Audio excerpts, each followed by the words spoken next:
Based on the game we just watched from the Cowboys and looking at what they were able to do and not do in the passing game and the running game, which of the two should the Cowboys try to exploit more, the running game or the passing game?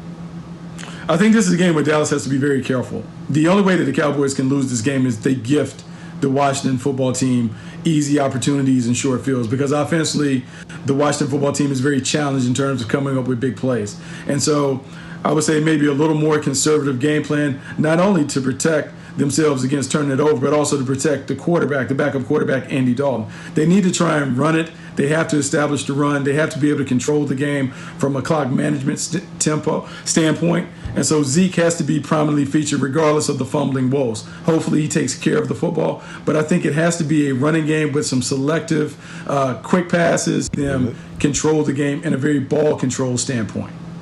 Bucky, just can they go east and west on this team? I mean, I know that we always say they need to go north, but I just don't know if they have the power up front on the offensive line being so banged up. Is this one where you have to kind of try to spread the field on them, or is Washington too fast for it?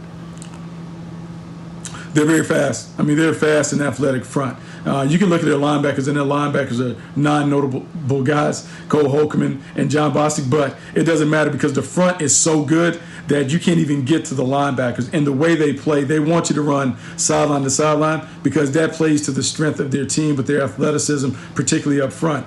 I think you have to hit them right up in the face. You have to make this a game that is played in a phone booth, and you have to see if your offensive line, in spite of all the change, is up to the task of being able to create some movement at the point of attack. It's going to be tough sledding for the offense, particularly on the ground, but I think it's the only way that you can play against them because you simply do not want Andy Dalton to throw the ball 50 times against this pass rush and against the coverage that they've been able to play successfully.